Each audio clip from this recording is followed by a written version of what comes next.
اللهم صل على سيدنا محمد وعلى آل سيدنا محمد وبارك وسلم. بسم الله الرحمن الرحيم.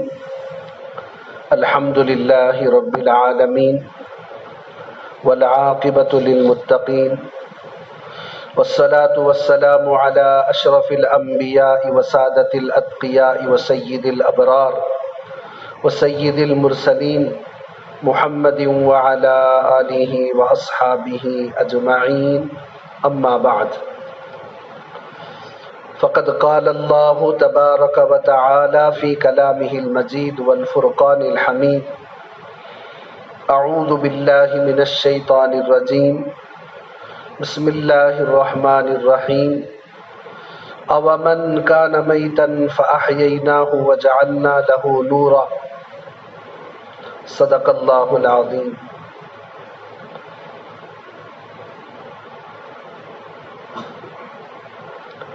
من یرد اللہ بہ خیرا یفقہہ فی الدین او کما قال النبی صلی اللہ علیہ وسلم. اس آیت کا ترجمہ گزشتہ نشست میں بھی کیا گیا تھا. اس کا ایک ترجمہ تو یہ ہوتا ہے اومن کان میتا فاحییناہ.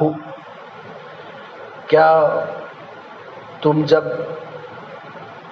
میت تھے، مردہ تھے، ہم نے تمہیں زندہ نہیں کیا. اس کا اور ایک ترجمہ ہوتا ہے ایمان کو زندگی کی علامت، کفر کو موت کی علامت، مردے سے قرار دیا گیا. اومن کان میتا، کیا ایمان کے بغیر جب تم مردہ نہیں تھے، فاحییناہ، ہم نے تمہیں ایمان دے کر زندہ کیا. اور اسی آیت کے تحت انسان کی زندگی کی دو قسمیں بتائی گئی تھیں، ایک جسمانی اور ایک روحانی. جسمانی زندگی میں دیکھنے کے لیے اللہ نے ظاہری دو آنکھیں عطا فرمائی ہے جس کو بصارت کہتے ہیں، اور روحانی کیفیات کو دیکھنے کے لیے اللہ نے دل کی آنکھ عطا کی ہے جس کو بصیرت کہتے ہیں. بصارت اور بصیرت کے فرق میں بہت ساری باتیں اہل اللہ کی آپ کی خدمت میں عرض کی گئی تھی.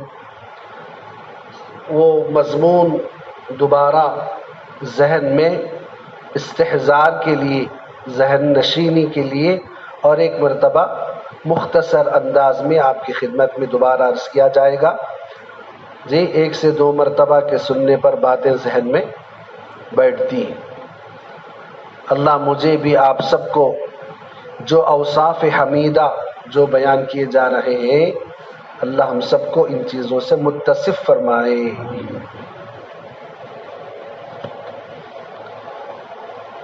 یہ بات بتائی گئی تھی کہ بصارت سے انسان کو مادی چیزیں نظر آتی، فین، دیوار، گاڑی. بصیرت سے انسان کو مادی سے ماورا، اس کے پیچھے کی چیزوں پر غور و فکر ہوتا ہے. بصارت سے انسان فرش پر رہنے والی چیزیں دیکھتا ہے ظاہری آنکھوں سے، لیکن بصیرت سے عرش پر رہنے والی چیزوں کو دیکھتا ہے. اور بصارت سے انسان شکلیں دیکھتا ہے، فلاں فلاں فلاں کی شکل، اور بصیرت سے انسان شخصیت کو دیکھتا ہے.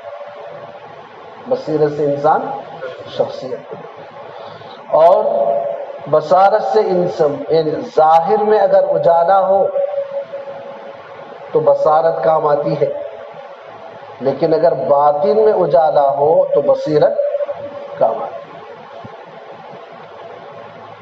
بصارت سے انسان کو ظاہر کا راستہ نظر آتا ہے، گھر کا راستہ، آفس کا راستہ، دکان کا راستہ، لیکن بصیرت سے انسان کو باطن کا راستہ نظر آتا ہے. بصارت سے انسان کو مادی چیزوں کا نفع نقصان سمجھ میں آتا ہے. بھئی سانپ کو ہاتھ مت لگاؤ، بجلی کی تار کو ہاتھ مت لگاؤ، اس لیے کہ اس کا نقصان معلوم ہے، سانپ کا نقصان معلوم ہے جی۔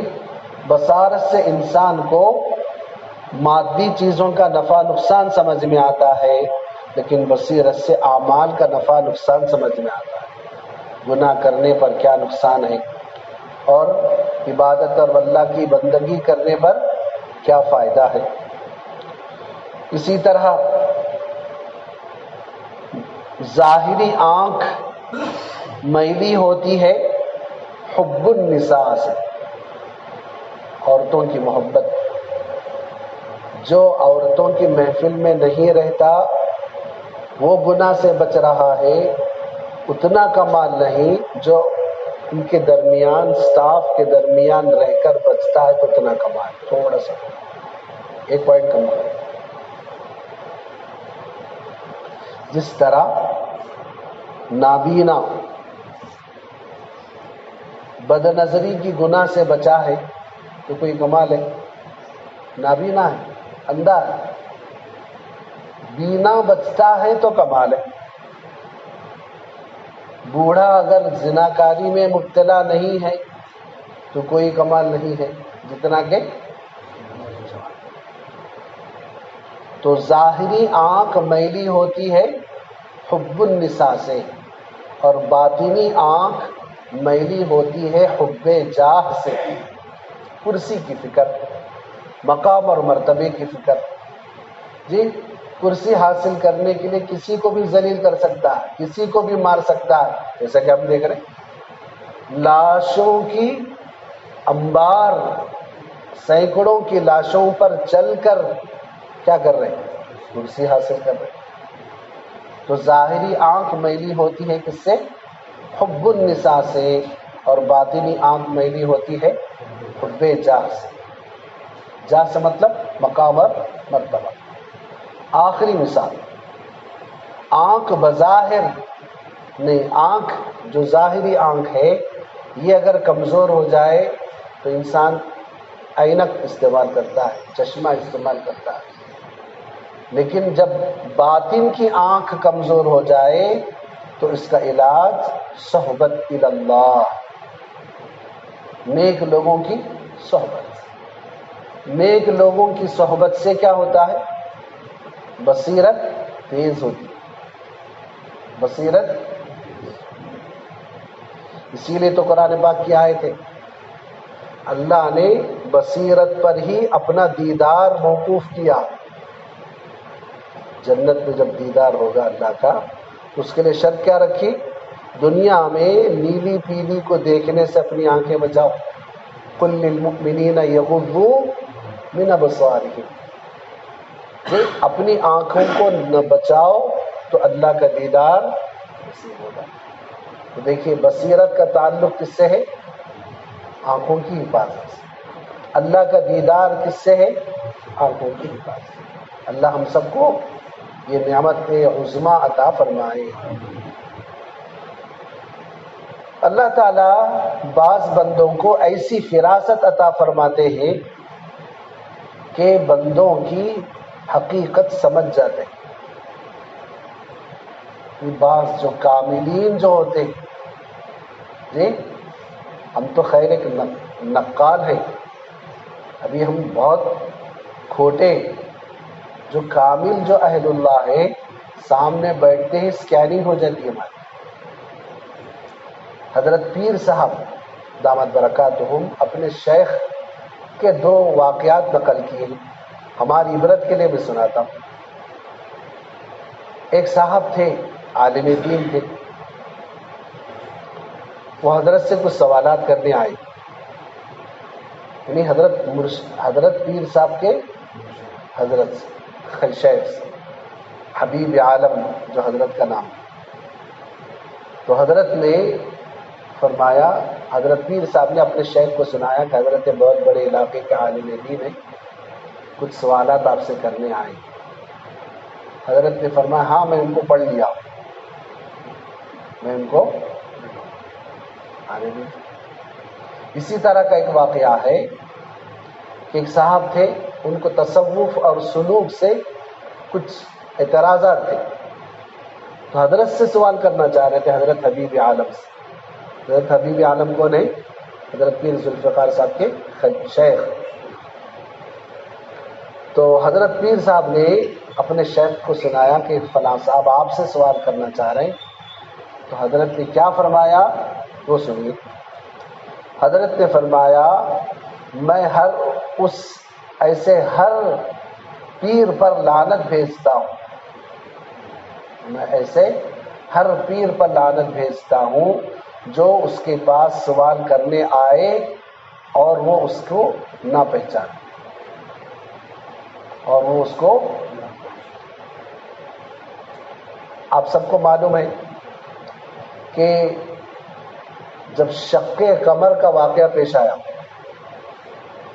چاند کے 2 ٹکڑے واقعہ کا آپ صلی اللہ علیہ وسلم مدینے میں رہتے ہوئے پیش آیا کہ مکے میں رہتے ہوئے پیش آیا؟ ارے شق قمر چاند کے 2 ٹکڑے کا جو معجزہ ہوا اس وقت آپ صلی اللہ علیہ وسلم مدینے میں تھے کہ مکے میں تھے؟ مکے میں. اس کا مطلب ہے کہ دل تھوڑا بیٹری چارج ہو رہی نہیں، مکے میں تھے.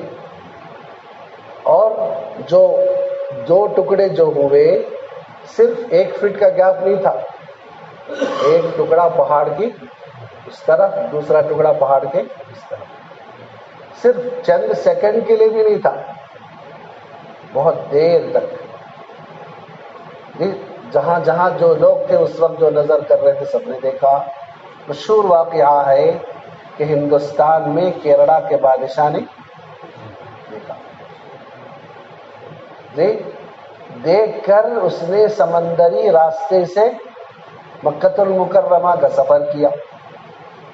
اور ہندوستان میں اٹل بہار واجپئی جب دوسری مرتبہ پرائم منسٹر بنے تھے 7 دن کے لیے، اس وقت جب آپ جو ہے لال قلعے پر فصیل جو شپث لیتے نا، وہاں جب واقعہ بیان کر رہے تھے تو اس وقت اٹل بہاری واجپئی نے یہ واقعہ نقل کیا.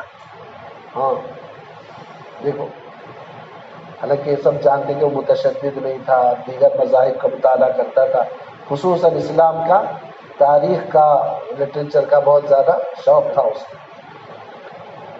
تو خیر جب وہ بادشاہ شق القمر کے معجزے کو دیکھ کر سمندری راستے سے مکۃ المکرمہ جب پہنچے تو یہ الفاظ ہیں تاریخ میں کہ جیسے وہ اندر داخل ہوئے تو آپ صلی اللہ علیہ وسلم نے ارشاد فرمایا بتاؤ کہ تم نے چاند کو کیسے پایا. حالانکہ وہ ابھی آئے نہیں، بھی سنائے بھی نہیں، تو آپ نے فرمایا بتاؤ چاند کے واقعے کو تم نے کیسے پایا. تو بادشاہ متعجب ہوئے، میں بھی آیا بھی پہنچا بھی نہیں، حالات بھی نہیں سنائے. تو انہوں نے یہ عرض کیا کہ آپ کو کیسے پتا چلا کہ میں اس واقعے کو دیکھ کر آپ تک پہنچا.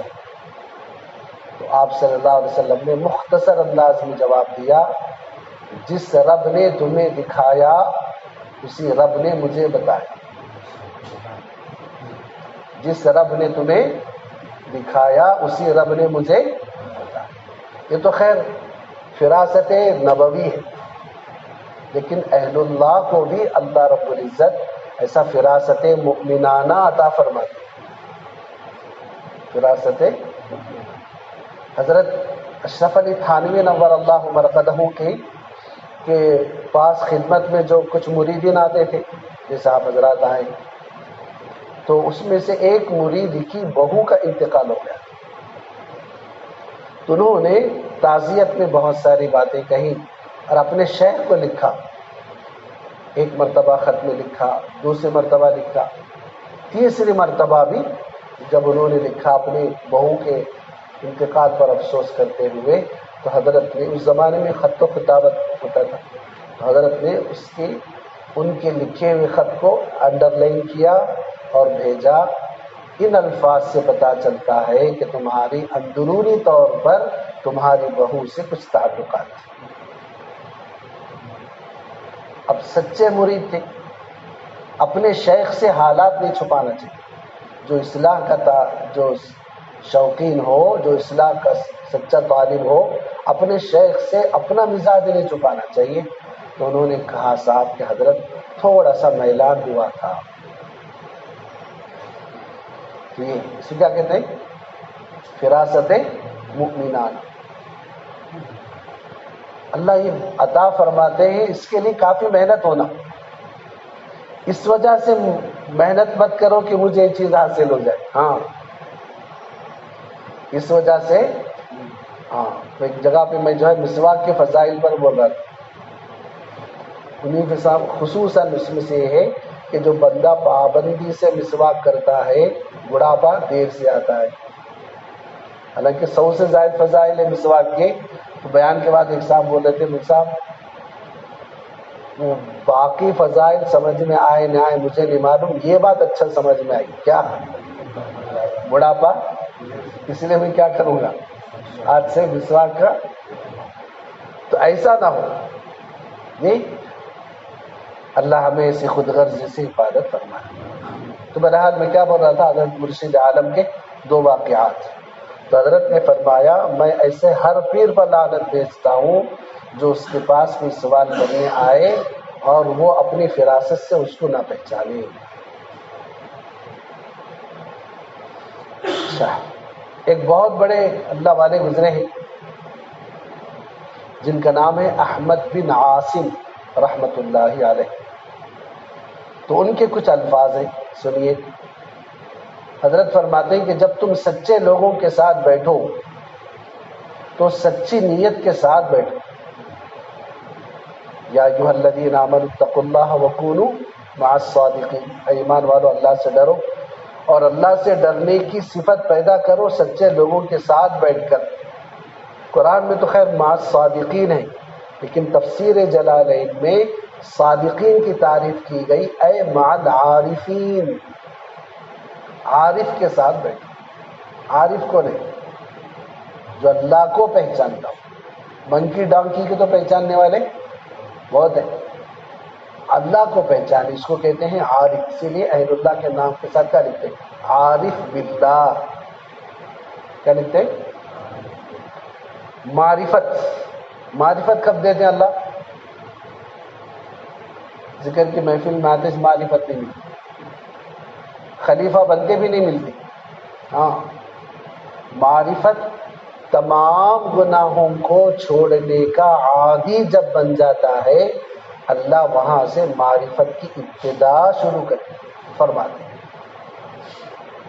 ہاں تمام گناہوں کو چھوڑ دیا، ایسا نہیں تو پھر وہ تو فرشتوں کی صفت ہے.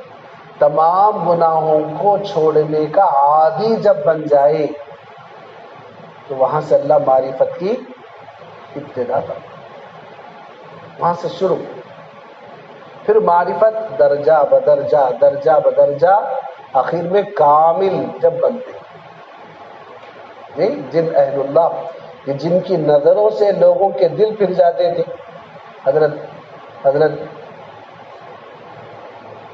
حضرت خواجہ معین الدین چشتی رحمۃ اللہ علیہ، حضرت کی تاریخ پڑھ کر دیکھیے. جب ہندوستان تشریف لائے تو آپ نے جب سفر کیا، سفر میں کئی ہزار لوگ ایمان قبول کیے. تو کیسے قبول کیا؟ پڑھ کے جادو کرتے تھے؟ نہیں، ایسے اوصاف تھے، ایسی معرفت تھی کہ جس کی وجہ سے لوگوں کے دل بدلتے تھے. جب نبی کے ایک غلام کا یہ عالم ہو تو پھر نبی کا کیا عالم ہوگا جی. جن کو دیکھ کر کنکریاں کلمہ پڑھتے تھے، معمولی بات ہے. ارے ہم تو اپنے بے نمازی بیٹے کو نمازی نہیں بنا پا رہے، بے نمازی بیوی کو نمازی نہیں بنا پا رہے. جو چیز ہمارے کنٹرول اختیار میں ہے ہم اپنا گھر کا کلچر نہیں بدل پا رہے، تو کیا دوسروں کے دل پر ہم توجہ ڈالیں جی. حضرت قاری امیر احسن صاحب نور اللہ مرقدہ، جو حضرت شیخ زکریا علیہ الرحمٰن کے خلیفہ مجاز، گلبرگہ بھی کئی مرتبہ تشریف لائے. حضرت قاری امیر احسن صاحب حضرت عام طور پر جملہ بولتے تھے، ذرا نظر جھکا لی اور دیکھ لی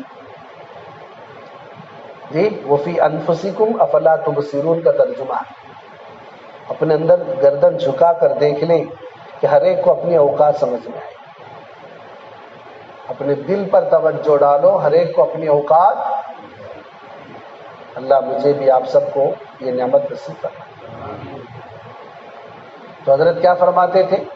سچوں کے ساتھ جب بیٹھو تو سچی نیت کے ساتھ بیٹھو، اس لیے کہ وہ دلوں کے جاسوس ہوتے ہیں. کون؟ متین صاحب، کون جاسوس ہوتے ہیں؟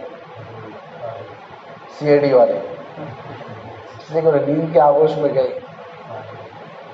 جی سچے لوگ دلوں کے، دل میں کب داخل ہوتے ہیں کب دل سے نکلتے ہیں پتہ نہیں چلتا.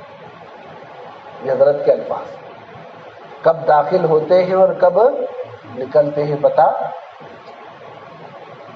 اس لیے سنبھل کر بیٹھو. ایک اللہ والے کا شعر ہے، سن لیجیے.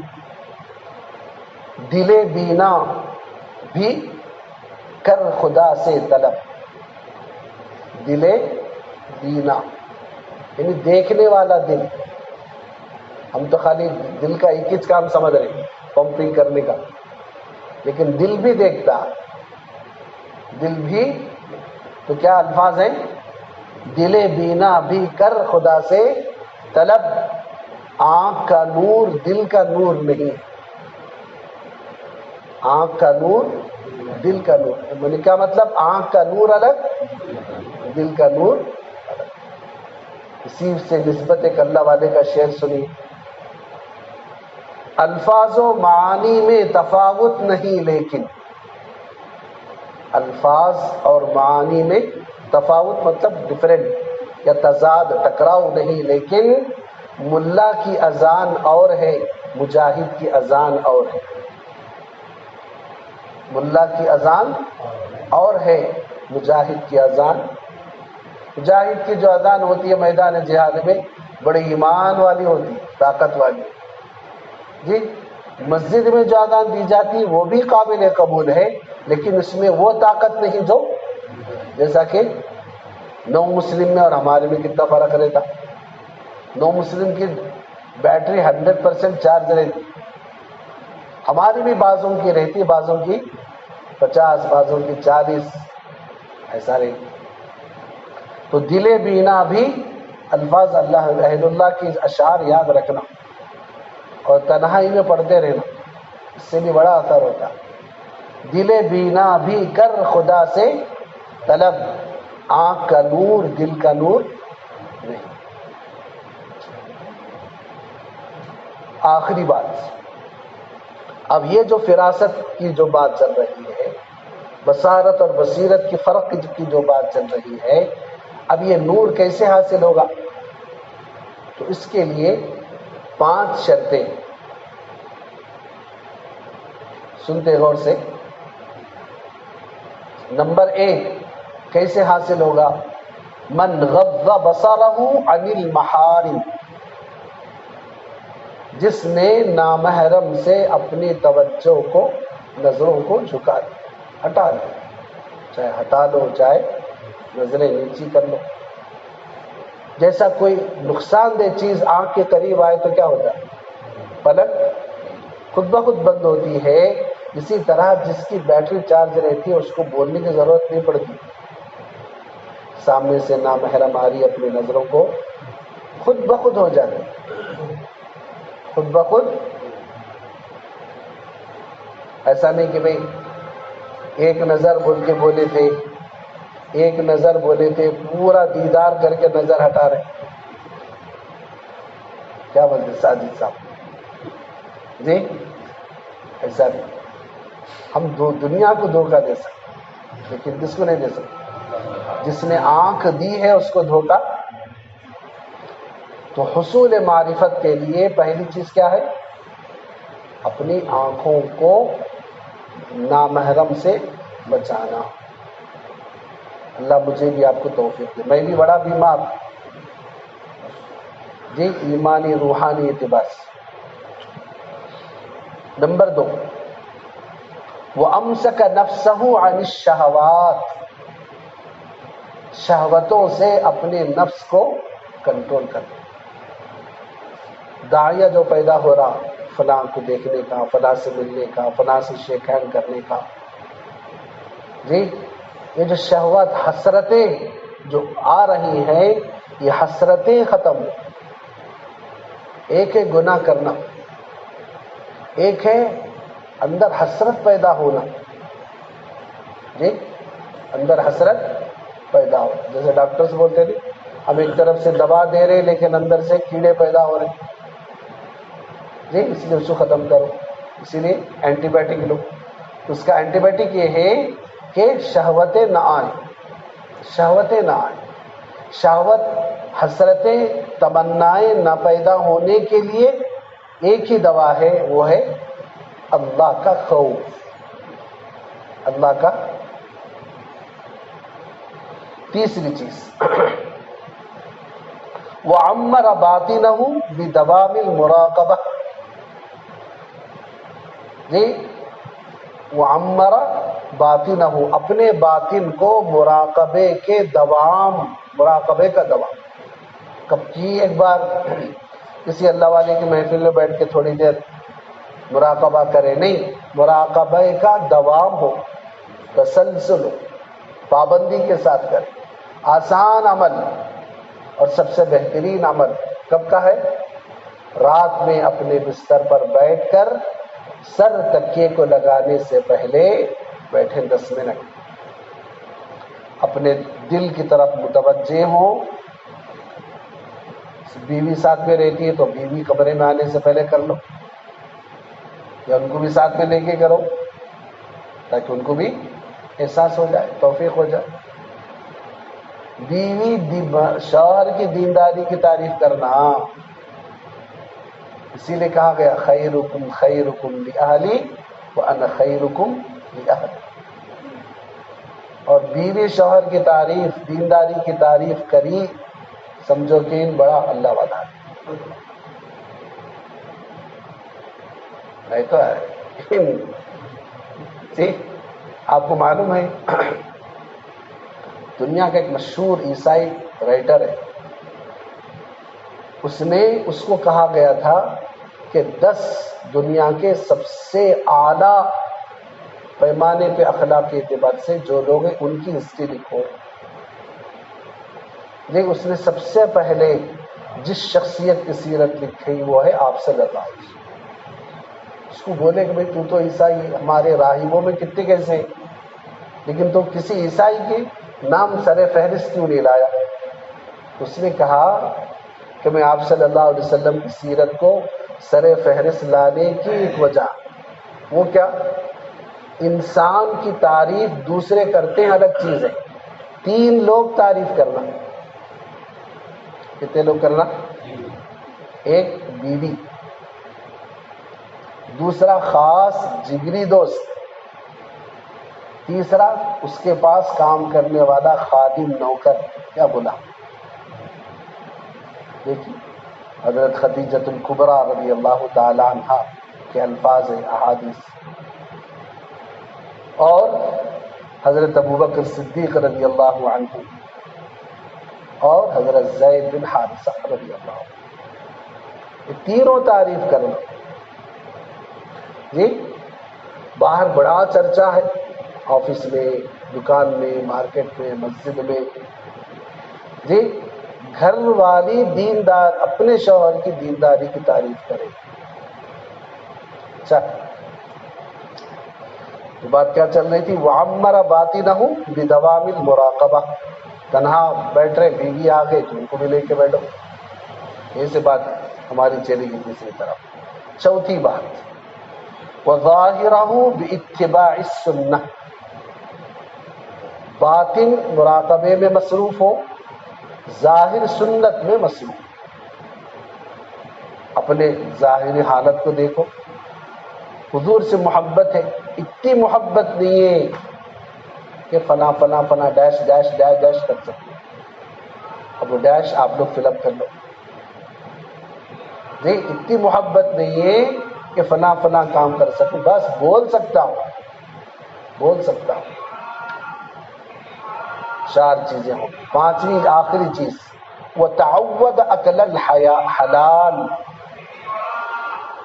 حلال روزی کا پابند ہو جائے. اتفاق کیا صاحب کیسے چل رہے؟ ہاں کبھی ملائی بھی کھاتا ہوں، کبھی ڈیش بھی کھاتا ہوں. نہ جی، عقل حلال کا پابند ہو. خود حرام کھا رہے ہیں، خود بھی کھا رہے ہیں، اپنی بیوی بچوں کو کھلا رہے ہیں، اور شکایت یہ ہو رہی صاحب بیوی بڑی نافرمان ہے، بچے بڑے نافرمان ہیں. نافرمان ہوئے نہیں، نافرمان بنائے. کون بنائے؟ حضرت والا. حضرت والا نے اپنے بیوی بچوں کو نافرمان بنایا. کس کے ذریعے سے؟ جو لوگ رشوت کھاتے ہیں، جو لوگ اپنی کمائی میں اس طرف توجہ نہیں دیتے. بینک میں بیلنس رکھے ہیں آپ، سیونگ میں رکھے ہیں، 2 لاکھ روپے رکھے تھے، اس میں آیا انٹرسٹ، اس کو راؤنڈ آف کیجئے. نہ وہ تمہارا پہلے تھا نہ اب ہے، نہ وہ پہلے ہمارا تھا اور نہ اب ہے، نکال دیجیے. صرف یہی نہیں، ہر معاملے. کتنے ایسے لوگ ہیں گورنمنٹ ڈاکٹرز جی، جو گورنمنٹ سے دوائیں لاتے ہیں اور انفرادی بیچتے ہیں.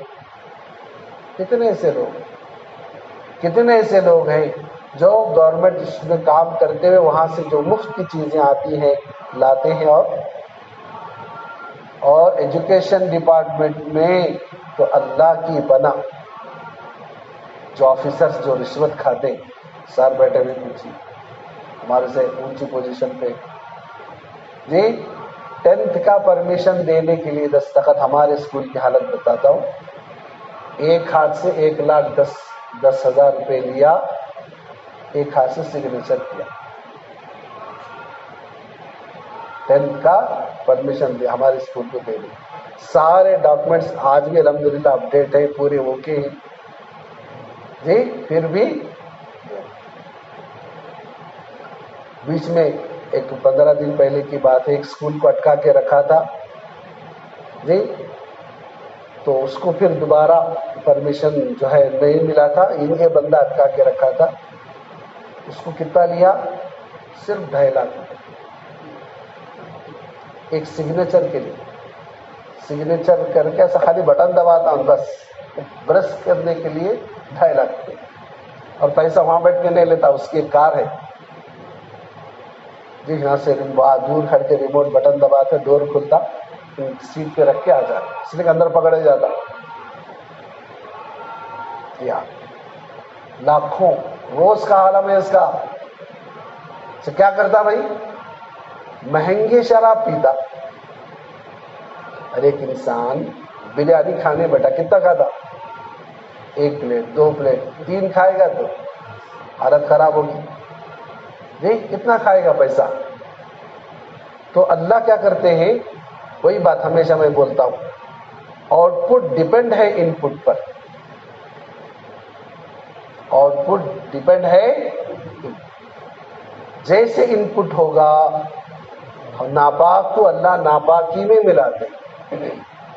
شراب کی باٹل کیسے ہے؟ 1 لاکھ روپے 1.5 لاکھ روپے کو ایک باٹل ہے. 100 روپے کی بھی ہے، 1,80,000 والی بھی باٹل. اب یہ مت پوچھو کہ آپ پیے تھے کیا. ایک کچھ چیزیں ایسی چیزیں ہمارے معلوم ہوتی جو ہاں ساجد صاحب بولیں گے کہاں تو دال نکالا ہے. اچھا، تو 5ویں چیز کیا بتایا؟ وہ تعبد اکل الحلال. ایک صحابی نے پوچھا حضور جب نور فراست یعنی مومن کو جو بصیرت آ جائے اس کو کیسے پہچاننا؟ تو آپ صلی اللہ علیہ وسلم نے 3 علامتیں بتائی. اسی پر بات ختم ہو. کیسے حاصل ہوگا؟ وہ تو 5 چیزیں بتائی. پہچاننا کیسا؟ 3 علامتیں ہیں.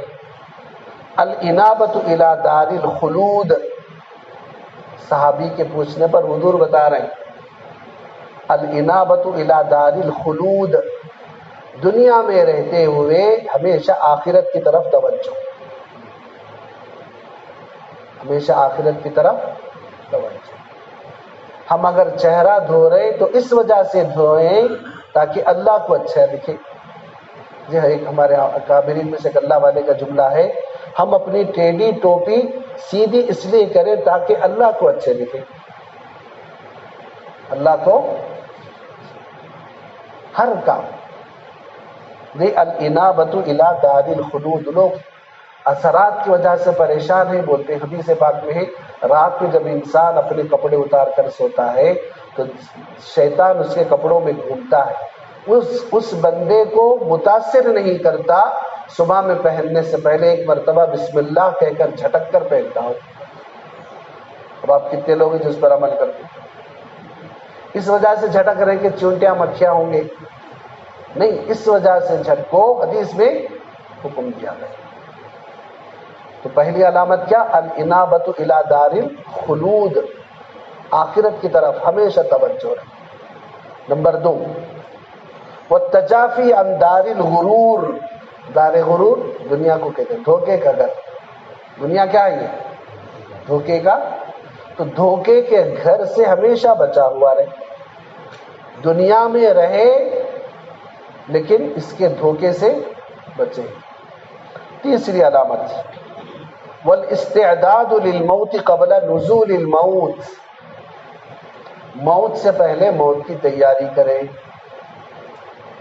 جی یہ مطلب نہیں کہ آپ یہاں سے نکلتے فوری کفن خرید کر رکھو، یہ بھی مطلب نہیں. ہاں پھر گھر سے فون آئیں گا، کیا بات ہے صاحب ڈوز زیادہ دے دے رہے، ڈوز زیادہ دے دے رہے کہ ہمارے شوہر آتے کیا خریدے، وہ بھی 2 لائے، اپنے واسطے بھی میرے واسطے بھی. کیا بولتے عبد الرحیم صاحب؟ اچھا، موت سے پہلے موت کی تیاری، مطلب کون سے بھی عمل میں غفلت نہ ہو. ورنہ انسان فرض نماز چھوڑ رہا، فرض نماز اگر چھوڑ رہا کوئی مومن کوئی مومنہ، سمجھو کہ ابھی ایمان بہت کمزور ہے، بہت لاغر، بولتے ہیں لاغر. واجبات چھوڑ رہا تو بھی آدھے سے زیادہ کم ہے، برتن آدھے سے زیادہ. سنتیں موقدہ چھوڑ رہا، سنتیں چھوڑ رہا ہے، اس کا مطلب ہے کہ اس کو حضور سے محبت نہیں کر رہا، بس حضور سے محبت.